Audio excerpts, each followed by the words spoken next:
Welcome to all of you who are listening to this or listening to the recording. We're so glad that you want to learn more about healing and wholeness and finding your way back to acceptance, which is what this webinar is about. Last webinar was all about safety and how safety is really foundational to healing. So you can check that out if you haven't seen that one yet. This one, we're going to explore all about acceptance. And we think it will be such a huge encouragement to you wherever you are on your journey of healing and pursuing wholeness. So just a few logistics. There's no mic on or video on for recording purposes. So if you have any questions as we're going along, just go ahead and put them in the comments and we will do a Q&A at the end. And yeah, let's get started. All right, so we'll just introduce ourselves to those of you who are watching and don't know who we are. We are Luke and Lauren Smallcomb. We're the practitioners at Flourish Therapy. I'm a mental health practitioner with over 10 years of experience. Lauren is a mind-body practitioner, and she's had 15 years of experience in the health field. We've both had our own journeys of how we've gotten into this interest of mental health and mind-body connection, going through our own story and our own journey of finding healing and wholeness. And we've just become passionate as we've learned about how we've gained more of a healthier and healed more, and just wanted to share it more with people who have similar experiences. So a little bit about ourselves. A little interesting facts are that me and Lauren have been married for almost 16 years. Next month will be 16 years. We have 4 kids, and we live in Thailand. We've been living here for about 5 years. Love living here. It's a great place. It's beautiful. And we have a virtual global practice that opens May 1st. Seeing clients, but bookings start today, actually. And we'll give you more information about that later, but that's some just fun facts about us. So a little bit about who is this presentation for? Who is this information for? If you feel stressed, anxious, or lacking peace, we think that this could be helpful. Feeling disempowered, struggling with anger, having difficulties in relationships, chronic health issues, feel held back from the life you want. If you can relate to those things, then we feel like that this information can be really helpful for you, but not just this one, but this whole series will be helpful for you, helping you find language and direction of how to find healing and wholeness. So this picture are the pillars of healing. So acceptance, beauty, compassion, slowing down, embodiment. Those are all the pillars of healing, the tenets in which nervous system regulation is built or restored. And we're going to focus today on acceptance. And acceptance can be challenging because it highlights our binary thinking as people. We are kind of good or bad, all or nothing. But healing and life, there's a lot of nuance in it. And as humans, we tend to favor the good. We tend to favor success, and we discourage or shame struggle. But the healing journey is all about acceptance of both the good and the bad.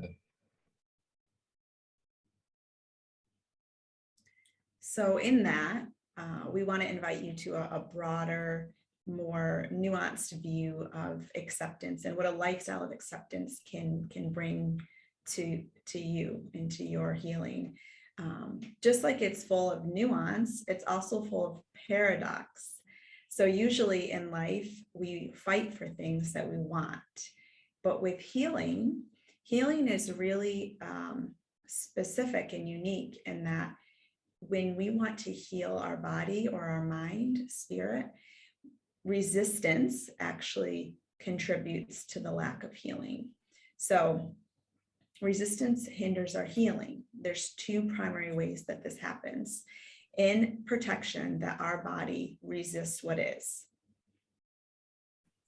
The two different ways are fighting it, and this is in sympathetic activation, the nervous system state, sympathetic, like fight or flight. So we fight, resist what is in our mind and through our actions. The other way is to be completely consumed and buried by it. And this is usually happens in the shutdown mode of the nervous system, when it just feels so big and consuming and we feel trapped and we kind of turn off and shut down. That's not actually acceptance. Neither one of these are acceptance. They're both a form of resistance. But the safe and social nervous system mode fosters acceptance of what is and openness to what can be. And we really believe and see that this safe and social, also known as ventral, this is our regulated state. This is the state where acceptance can really deeply be cultivated.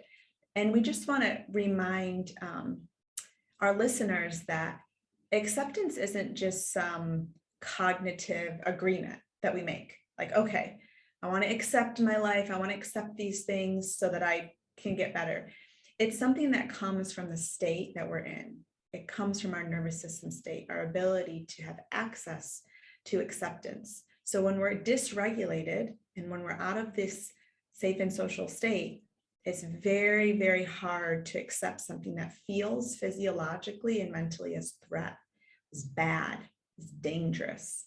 And so that's why nervous system regulation contributes to being able to accept, and acceptance contributes to having a more regulated nervous system. It's one of those relationships that goes like this. And so keep that in mind as we're talking through this. This isn't just cognitive. This is a full body experience from a regulated state. And so nervous system regulation is something that is deeply wound into this, and fostering nervous system regulation will help us grow in acceptance. What we resist persists. This was said several decades ago and remains to be true today, that whatever we're resisting, the thing that we hate, the thing that we want to change, that we have such disdain for or such uncomfortableness with, as we resist that, it will continue to persist in our lives. Taking away the expectation of what should be and acknowledging the reality of what is acceptance. So accepting, so kind of what Lauren was just saying, piggybacking off of her, but we resist, persist. If we give ourselves that we should be doing this, we should be better, we should have done that, we ought to, we could have done better. It's all of that pressure of trying to fight a way to performing better, to being better. There's a lot of pressure there. But if we can accept what is, so accepting our best, oh, we tried. So a lot of times there's that perfectionistic, there's unrealistic expectations, or there's perfectionistic shoulds that we put on ourselves and all of that is just creating that stress, creating that hypervigilance, that activating that sympathetic part of our nervous system. But we're inviting you to shift and to accept, hey, I did my best. I did my best on the test. I did my best on this project. I'm doing my best. I'm trying. We have to understand our capacity and accept this is just where I'm at right now. There's a great book,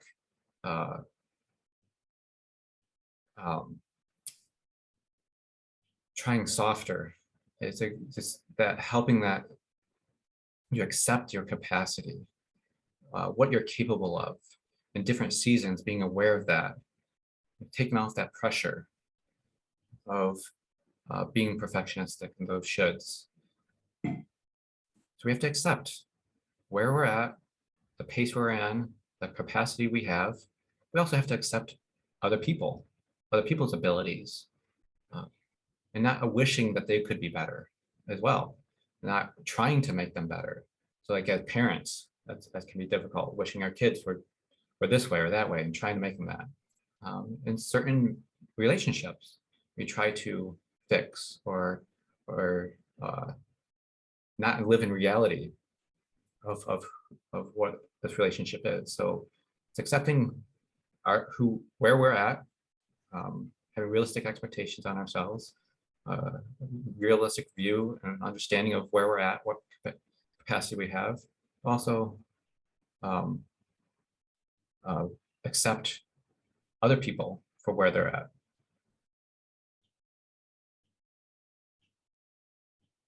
Allowing what is without resistance to it. It doesn't mean enjoying it. It's about finding a level of peace and neutrality about it. So again, acceptance is all about living in reality. And this can be really hard when there's trauma and when there's hurt. We adapt, but this is about learning to live in reality of what is, what was. So before I go any farther, I just want to give a little caveat about abuse and toxicity. So we want to accept what is, but when it comes to abuse and toxicity, we are not saying accept abuse. We're not saying accept toxic relationships. We're actually saying see them for what they are as well. Accept the reality of that abusive relationship, of that abusive person, of the toxicity in this area. And by accepting it, when we accept it, that helps us be able to find a way to safety and not live in a made up reality of hoping that things will get better and things aren't as worse as they could be. So that's just a little caveat about abuse and toxicity. We're not saying accept that. We're saying see that as for what it is as well. Going back to just the hard, we're not saying ignore the hard. We're not saying enjoy the hard. We're saying accept what is. And sometimes we're accepting how our bodies react to what is. And sometimes when it's hard, we want to shame ourselves about, oh, we should be able to respond better. We should be able to do this better. And that's just, that's not helpful. That's resisting, that's fighting, that's, we'll talk about it a little bit more later, that's causing that internal, more turmoil internally. We want to see what is for what it is, hard, understand what's happening. And as we acknowledge that, that gives us the opportunity to find a way of living within the hard, because we're able to see reality and what's happening to here or in the past and how our bodies are responding to it, which gives us more information that can help us find ways to live within it or find ways to change the circumstances that we are in. If I could define enlightenment briefly, I would say it's the quiet acceptance of what is. We just love that quote, the quiet acceptance of what is. And that's what this is all about. Acceptance of our own story brings significant grief when we can really get to that place of being able to see it, like Luke said, not in denial or not in rationalization, but actually see our story and the pain parts, the wounds, the traumas for what they are, brings grief. And so you really can't have a conversation about acceptance without delving into grief and story work. Which takes us to this next slide of talking about grief and story work. So for those of you who are listening, this slide it's a U diagram of grief, and it's been adapted. But it's a diagram I use a lot when working through stories and grief. And on the left side of the top of the U, it has trauma, loss, and pain. And on the bottom of the U, there's grief. And on the right side, at the top of the right side, there's healing and restoration. And this is a really helpful diagram because I believe because it's a great invitation and description of the journey of grief. So we start on the top left of trauma, loss, and pain. That's where something happens. It's either the event happens or the recognition of it happening, or recognition of how our body is experiencing it. When that happens, there's an invitation down the U towards grief. And the invitation is to sit in that, to enter into that grief. But if we haven't accepted those things as they truly are, or given us space to accept it, then a lot of times we start feeling that grief and we pop up above that the U, and we try to find our own way of healing. And a lot of times that's through dissociation, numbing, ignoring, minimizing, distracting, because it's hard to sit in that, to enter in that grief and feel those pain, that uncomfortable feelings. A lot of times we don't have the tools.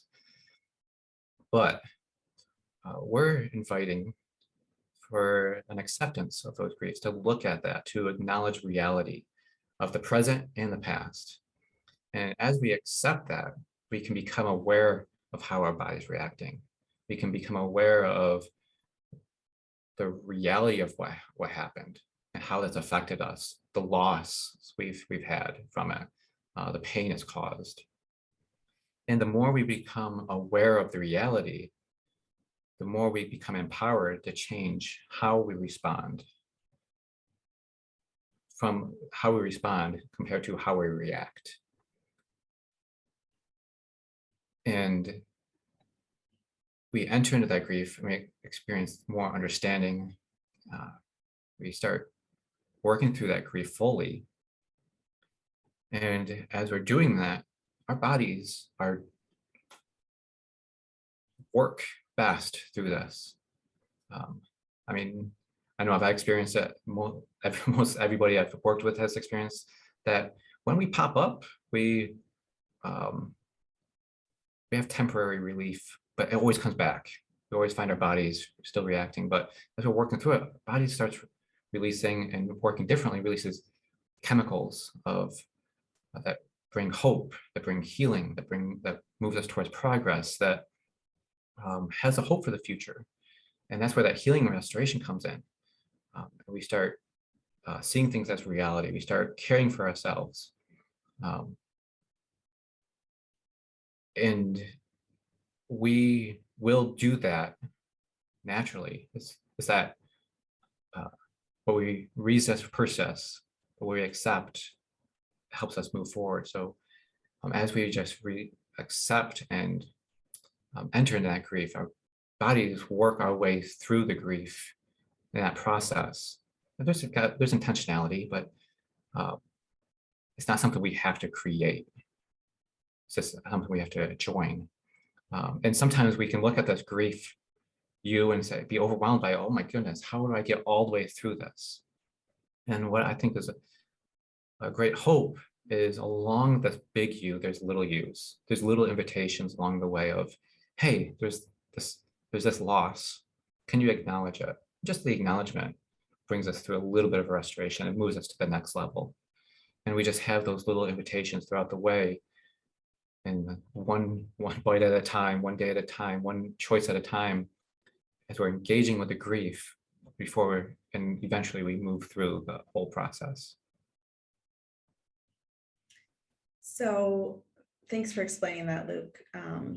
Grief work has been a huge part of our own journey, and we would be lacking if we didn't educate and invite people to that place, as the body has so much it wants to release and heal us from. two things quick on that. Doing grief work is incredibly challenging, can be very painful, very triggering, and it can lead to a lot of dissociation if the body doesn't feel resourced to handle what it's facing. So we encourage you, if you feel that invitation to grief come, a memory, a thought, a feeling, we invite you to find a trusted close friend who can go to those hard places with you, a mentor, a counselor, someone who can help you journey through that because there's a reason a lot of people pop up. just avoid it. Just Yeah. go right to that bridge on top and spiritually bypass or whatever, because it is, I would say, some of the hardest work that humans do is grief work. Totally agree. Thank you for saying that, because it is really important to know that you don't have to do this on your own. Mhm. Like, it is a scary process. It is intimidating. It's overwhelming. Yeah. But you are capable of it. Mhm. And if you have somebody who can walk you through it or enter in there with you, it really helps that process. Definitely. Yeah. And I just thought of a quick story that I wanted to tell you. When I was getting ready to have my second child, I remember talking to a midwife. I was giving birth at a birth center where I actually worked as well.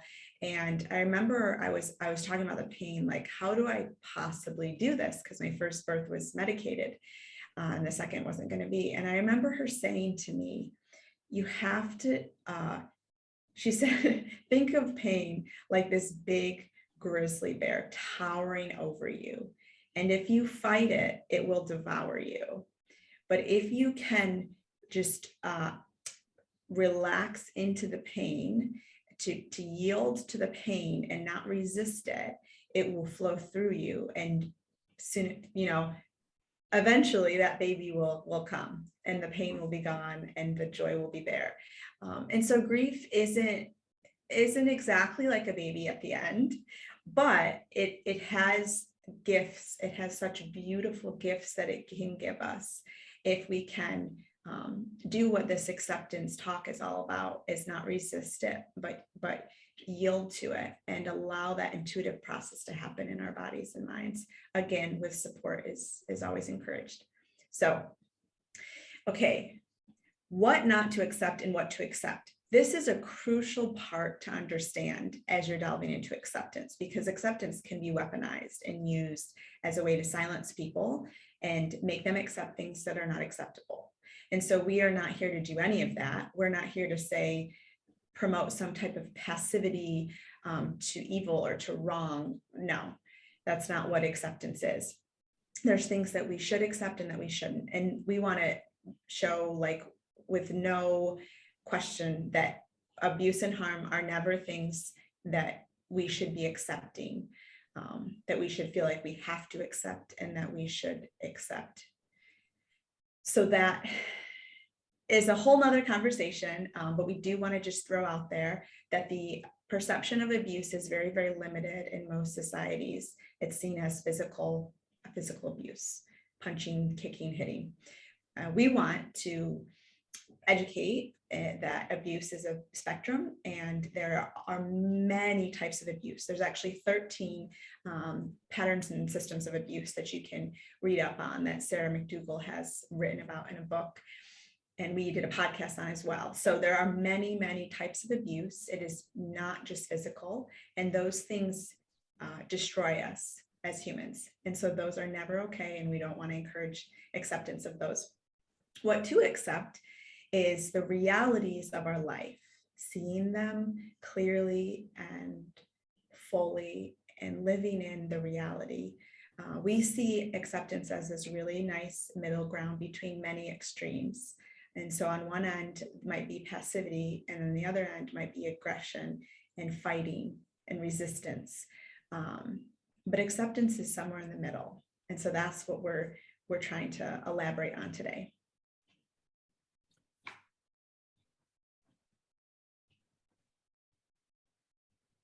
So accepting the power and control that we have, and accepting the power and control that we don't have. Many of us keep trying to have power where we don't actually have any power. And we keep spinning our wheels because that's not a place where we have power. And in doing so, we forfeit the power that we do have. Okay. And then many of us feel so stuck and so disempowered in our lives that we don't recognize the immense power as an autonomous human that we do have. And so it's kind of like the seesaw is opposite of what it should be. The places where we don't have power, we are striving for power. And the places where we actually have loads of power, we forfeited it. So we want to kind of balance that seesaw out and help us to embrace the reality of the power that we do have. So what we don't have power over, we'll talk about. The big one that's probably coming to your mind is other people. We cannot change, control, manipulate, force other people to do anything that they don't want to do. And we learn this early on in life. If we have children or see children, that you put a piece of food in their mouth, they're 1.5 years old. You cannot force that child to swallow. And all your perceptions in life of, oh, I can make someone do what they need to do, what's best for them, you recognize quickly, no, you actually cannot.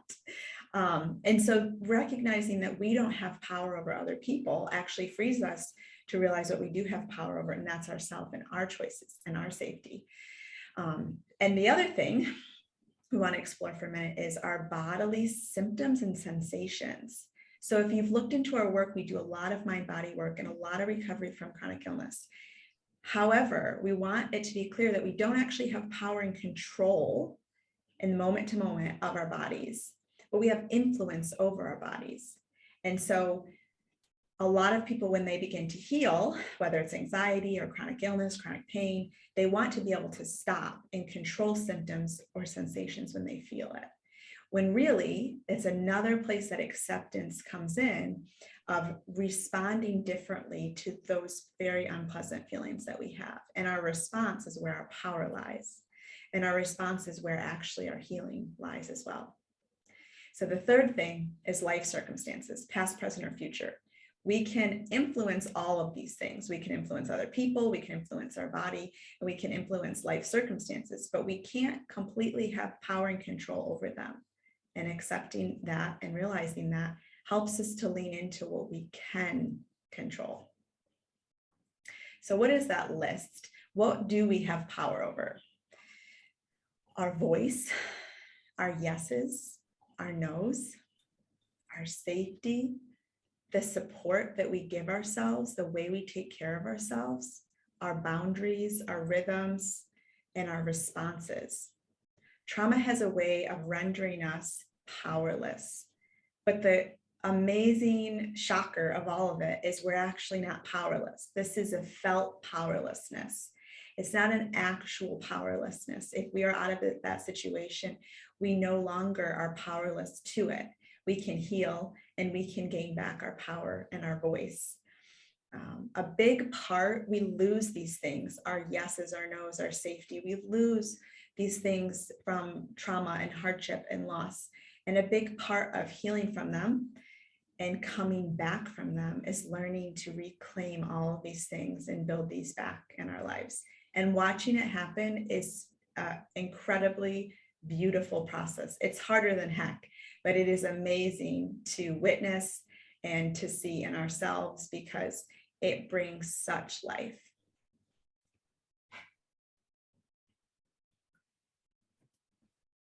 Sometimes during this journey, we feel stuck, but you're not stuck.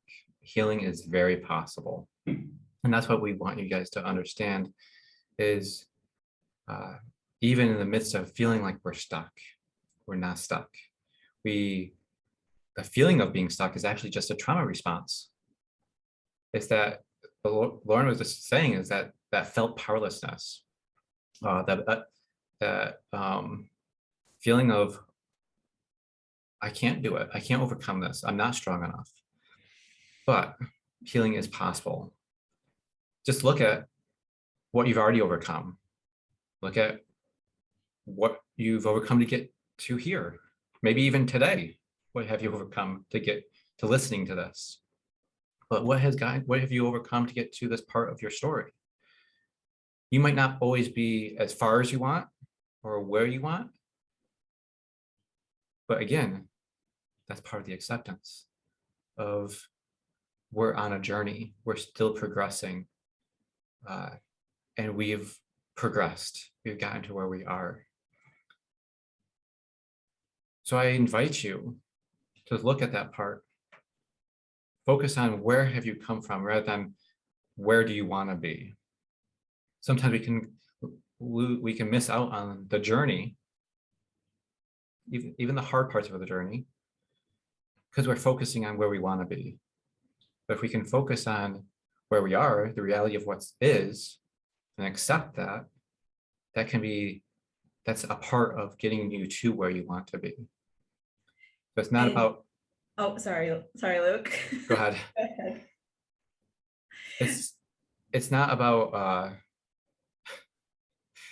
You lost your thought. I did. It's okay. So it's just being. So yeah, it's being present in the journey is part of the acceptance. Yeah. Because trauma not only makes you feel stuck, but it takes you away from being connected to yourself, connected to your journey. And so acceptance, part of acceptance is being present in this moment. That's what I was going to say. We're not telling you to forget or to not think about where you want to be. You want to have that, but it's about accepting where you're at and the journey towards where you want to be, because we always want to know where we're going. What were you going to say? I was just going to add that it's amazing the amount of shame, and you talk about this in the next slide, but the amount of shame and self-contempt that we can have for ourselves when we go through hard things, which we consider trauma typically. You'd think we would blame the other person, or we would recognize our resilience, but we often don't. And so a big part of this healing and acceptance journey is realizing we are survivors, that we are resilient, and honoring, instead of saying, I want to be there and I'm here and I hate myself for that, honoring the incredible resiliency of your human spirit to still be here, to still be willing to hope, even if you don't feel a glimmer of it, to still be wanting better for your heart and for your life and for the people in your life. I think that honoring ourselves can really help us accept where we're at, because we realize, wow, the resiliency that I have is remarkable and it's beautiful. And I'm going to honor all those parts of me that have gotten me to where I am today. So just that addition to what you're saying. Yeah. Honoring it's so important to have that self-love and compassion, and shifting from that, this next slide, there's that we judge ourselves, we criticize, we shame, we hate, we compare, we beat up on, we mock, we unaffirm, we silence. Like, as we look at our stories and our interactions with our stories and our experiences, it's so hard not to do this. And a lot of it because we have our story and we've been taught that this is acceptable, this is the right way to handle our stories. But we judge our choices, our reactions, we judge our anxiety, we judge our depression, we criticize it, we shame it, we hate our mistakes, we compare ourselves to other people, we mock our responses, our emotions, we minimize them, we unaffirm them, and we silence them. But we invite you, instead of doing these things to these reactions and to ourselves and these parts of us, accept ourselves, love ourselves. These things that we do to our reactions, to our sensations, to our feelings, to our story, they perpetuate the lack of safety that we have experienced throughout childhood, throughout our life.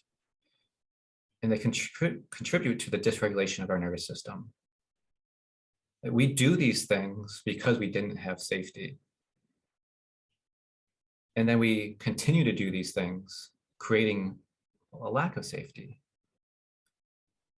and just perpetuating the lack of safety.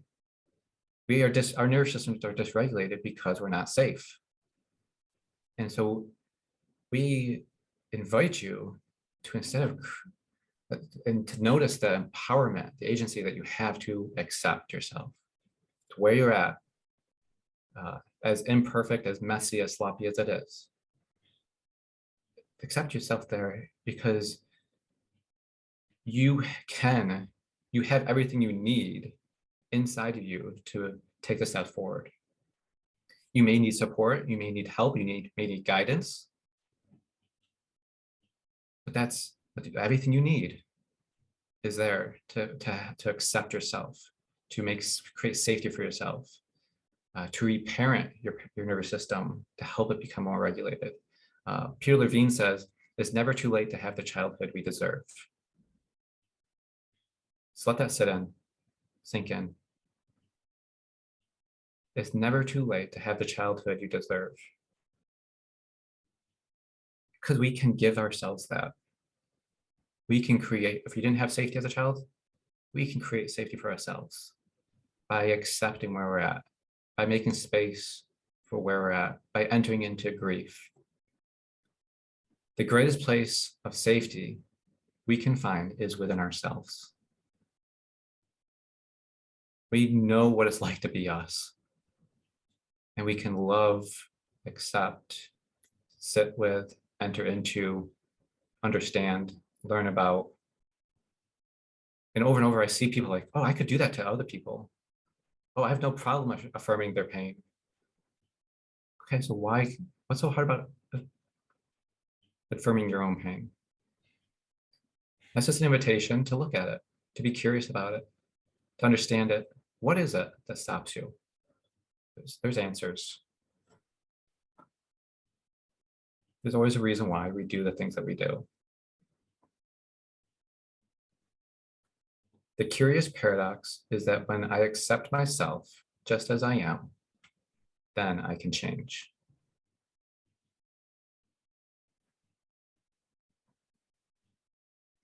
Releasing the desire to be recovered or healed at this very moment.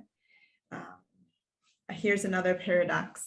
We want to fight for our healing, whether it's physical or emotional or both. We want to fight for it. We want it so desperately that can actually become a hindrance, because the body doesn't heal through force. It heals through a much, much more gentle way of being with it. And that's through the 5 pillars of healing that we'll talk about again in a minute. But this one being acceptance.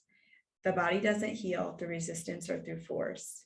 It heals through deep, loving acceptance.